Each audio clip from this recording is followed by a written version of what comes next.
नमस्कारम साथियों, welcome to study कोंडा। आज class में हम सीटेट के प्रीवियस ईयर के क्वेश्चन को प्रैक्टिस करेंगे, जिससे हम सीटेट के एग्जाम को समझ सकें। ये सभी सीटेट में आए हुए क्वेश्चन होंगे। हमारा पहला क्वेश्चन है, एक बच्ची एक बच्ची लिखाई में निरंतर कठिनाई का सामना करती है। उसे अक्षर बनाने और शब्दों के बीच में अंतराल करने में चुनौती महसूस होती है। यह लक्षण किस अधिगम विकार की ओर इशारा करता है? अर्थात है कि एक कोई बच्ची है जो कि लिखने में कठिनाई का सामना कर रही है, तो ये कौन सा अधिगम विकार है? मैंने अधिगम विकार से चैप्टर को पूरा कंप्लीट करवा दिया है, जो सीटेट के एग्जाम के दृष्टिकोण से महत्वपूर्ण होगा। आप जाकर उसे देख सकते हैं। हमारा पहला ऑप्शन है पठन वैकल्प, अर्थात डिलेक्सिया। जो डिलेक्सिया होता है वो पढ़ने से संबंधित विकार होता है। दूसरा है हमारा डिस्ग्राफिया, अर्थात आलेख वैकल्प, जो कि हमारा लिखने से संबंधित विकार होता है। ऑप्शन सी है हमारा डिसकैलकुलिया, गणन वैकल्प, जो कि हमारा गणितीय संबंधी विकार होता है। इसको याद करने का सबसे अच्छा ट्रिक ये रहेगा, इसमें कैलकू आ रहा है। कैलकू शब्द किससे संबंधित होता है? कैलकुलेटर से। कैलकुलेटर का प्रयोग किस में करते हैं? गणित में। तो अर्थात डिसकैलकुलिया, अर्थात गणितीय जो विकार होता है वो डिसकैलकुलिया होता है। आप ऐसे याद कर सकते हैं। और जो डिसग्राफिया की याद करने की ट्रिक ये होगी, जो ग्राफ होता है इसको हम लिख कर ही बनाते हैं। तो जो लिखने संबंधित विकार होंगे डिस्ग्राफिया होंगे। ऐसे ट्रिक से आप इसको समझ सकते हैं। और इस क्वेश्चन का राइट हो जाएगा right option number B, dysgraphia इस क्वेश्चन का राइट ऑप्शन हो जाएगा। नेक्स्ट क्वेश्चन फ्रेंड्स, हमारा अगला प्रश्न है, विद्यार्थी में व्यक्तिगत विभिन्नताओं को पूरा करने के लिए एक शिक्षक को क्या करना चाहिए? अर्थात एक शिक्षक है, जो विद्यार्थियों में व्यक्तिगत विभिन्नताएं होती हैं उनका पूरा करने के लिए शिक्षक को क्या करना चाहिए? हमारे ऑप्शन है मानकीकृत पद्धति और आकलन के तरीकों का उपयोग करना।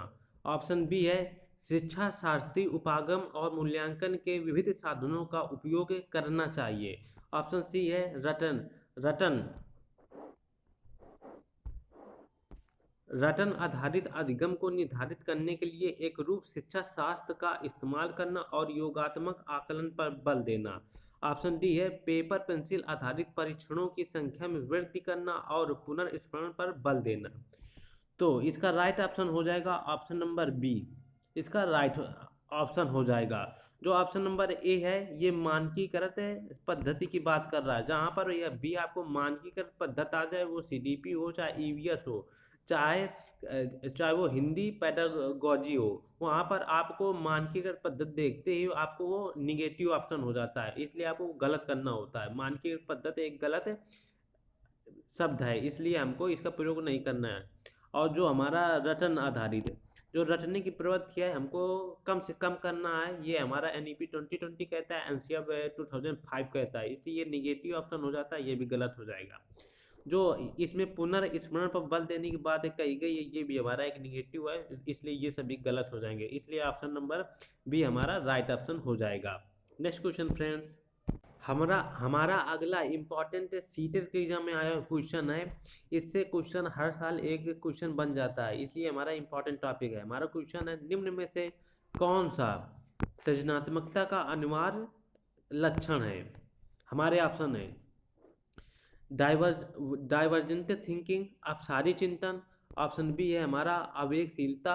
ऑप्शन सी है सोच में केंद्रीकरण। ऑप्शन डी है हमारा अपसारी चिंतन। ये हमारे सीटेट में लास्ट ईयर में आया हुआ क्वेश्चन है।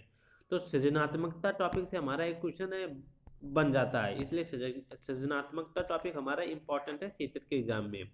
जो हमारा अपसारी चिंतन होता है, डाइवर्जेंट थिंकिंग जो होती है, ये हमेशा सृजनात्मकता को बढ़ावा देता है। ये जो हमारा अपसारी चिंतन होता है, इसमें क्या होता है, किसी भी समस्या के एक से अधिक हल होते हैं।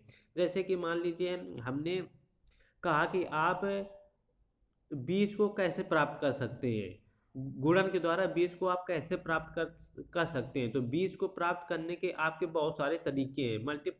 मल्टीप्लाई से या किसी विविध से आप 20 को प्राप्त कर सकते हैं। तो ये एक अपसारी चिंतन होता है, अर्थात किसी भी लक्ष्य तक पहुंचने के हमारे पास बहुत ही ज़्यादा रास्ते होते हैं, ये अपसारी चिंतन होता है। और आप इसमें क्योंकि तर्क लगाते हैं, चिंतन करते हैं, इसलिए आपकी जो सृजनात्मकता होती है ये बढ़ती है।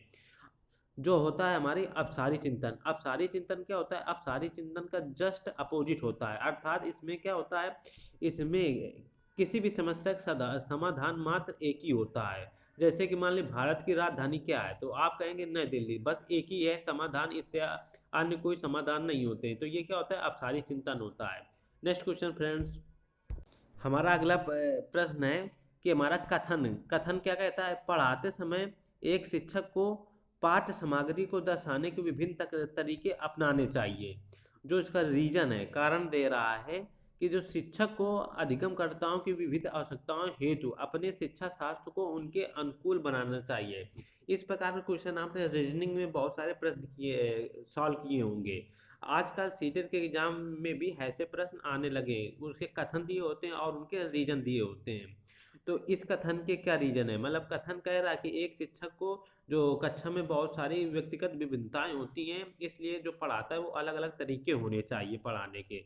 जो उसका रीजन बता रहा है कि ऐसा क्यों, ऐसा इसलिए कि क्योंकि बहुत सारे जो होते हैं अनुकूल, ताकि बच्चों को, हर एक बच्चे को अधिक से अधिक समझ में आ जाए, अर्थात अधिगम को अनुकूल बनाया जा सके, ऐसा है। तो हमको देखना ये दोनों सही है कि नहीं।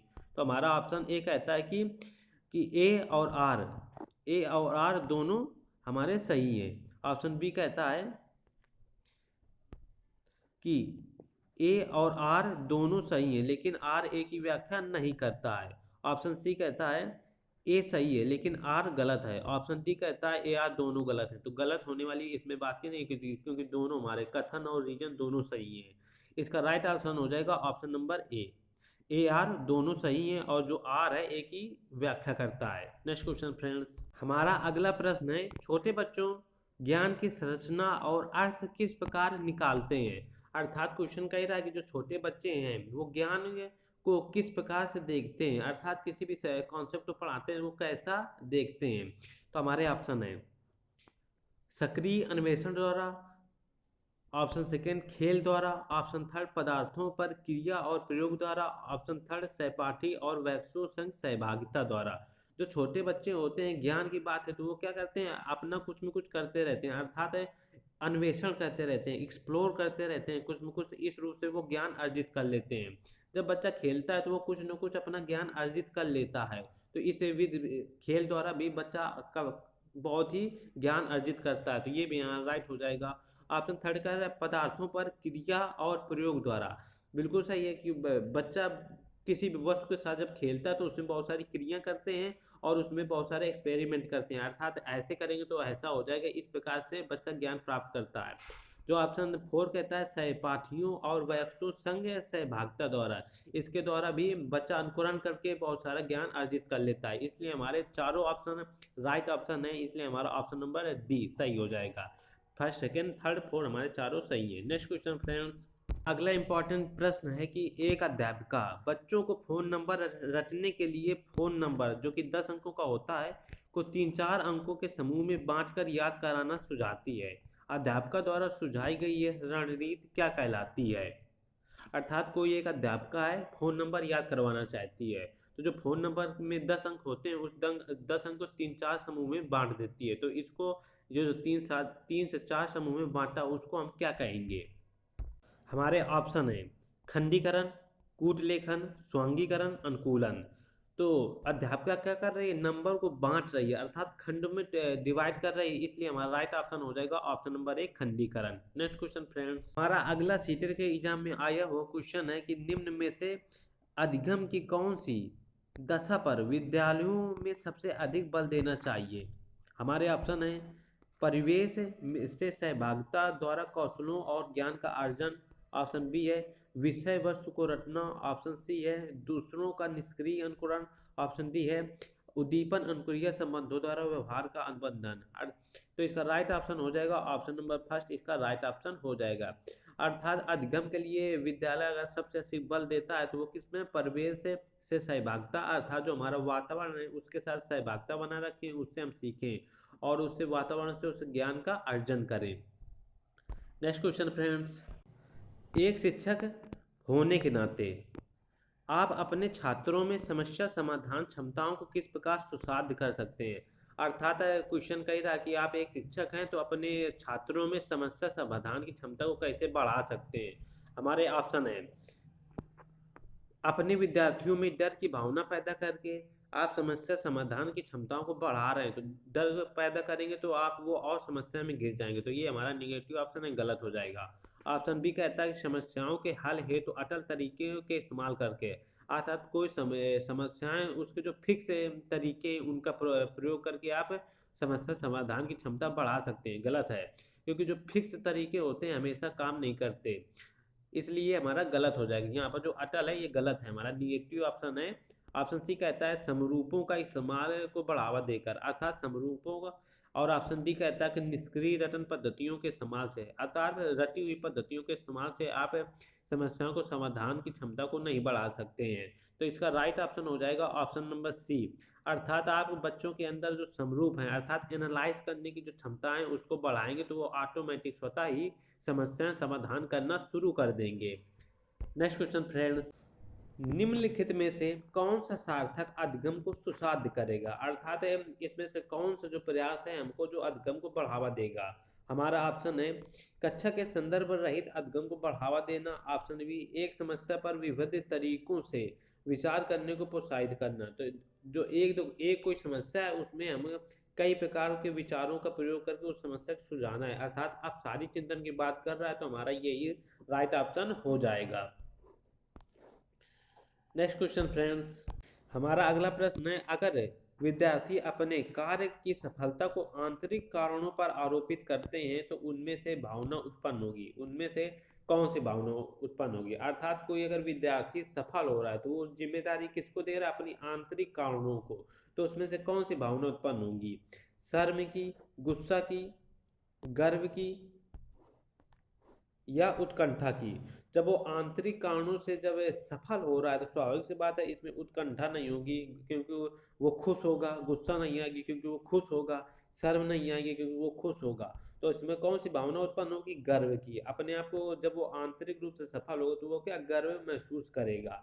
नेक्स्ट क्वेश्चन फ्रेंड्स, शिक्षा के प्राथमिक स्तर पर बहुसंवेदी उपागम के इस्तेमाल को प्रोत्साहित करना चाहिए, अर्थात प्राथमिक स्तर पर हमारे जो बहुसंवेदी उपागम होते हैं उसमें शिक्षा में इस्तेमाल करने चाहिए। इसका कारण क्या है, हमारे ऑप्शन है, यह अधिगम को और अधिक प्रभावशाली बनाता है। ऑप्शन बी, यह कुछ बच्चों को शिक्षा में वर्जित करने के मौके देता है, ये हमारा निगेटिव ऑप्शन है, गलत हो जाएगा। ऑप्शन सी, यह अध्यापक की निर्देश अवधि का काफी समय बचाता है, ये भी जब अध्यापक को आराम या समय बचाने की बात आ जाए तो हमारा सीडीपी में निगेटिव ऑप्शन होता है, इसलिए गलत हो जाता है। ऑप्शन डी, यह बच्चों में आज्ञा परायणता पैदा करता है, तो इसका राइट ऑप्शन हो जाएगा ऑप्शन नंबर फर्स्ट, ये अधिगम को और अधिक प्रभावशाली बनाता है जब हम बहुसंवेदी उपागम का प्रयोग करते हैं। नेक्स्ट क्वेश्चन फ्रेंड्स, हमारा आज का अंतिम प्रश्न है, निम्न में से अधिगम का कौन सा परिपेक्ष यह कहता है कि ठोस प्रलोभनों और पुरस्कारों द्वारा विद्यार्थियों को सीखने के लिए प्रेरित किया जाना चाहिए। अर्थात है कि हमारा इसमें से कौन सा ऐसा परिपेक्ष है कि कहता है कि जो बच्चे को है हम प्रलोभन अर्थात पुरस्कार के द्वारा विद्यार्थियों को प्रेरित मतलब मोटिवेशन देना चाहिए। हमारे ऑप्शन है, मानवतावादी, व्यवहारवादी, संज्ञानात्मक, ऑप्शन डी सामाजिक सांस्कृतिक। तो इसका राइट ऑप्शन हो जाएगा ऑप्शन नंबर बी, व्यवहारवादी। क्योंकि जो जो बाह्य प्रलोभन होते हैं चाहे वो पुरस्कार हो तो ये क्या होते हैं, व्यवहार से संबंधित होते हैं। तो इसलिए इसका याद करने की ट्रिक यही हो जाएगी कि जो मतलब पुरस्कार होते हैं हम अच्छा व्यवहार बनाना चाहते हैं लोगों से, तो ये व्यवहारवादी दृष्टिकोण से संबंधित हो जाएगा। I hope you enjoy this class. मैं आपके लिए ऐसे ही प्रैक्टिस लाता रहूँगा। आप मेरे इस चैनल को सब्सक्राइब कर लें और बेल आइकन को प्रेस कर लें ताकि आपको नोटिफिकेशन मिलता रहे। जय हिंद।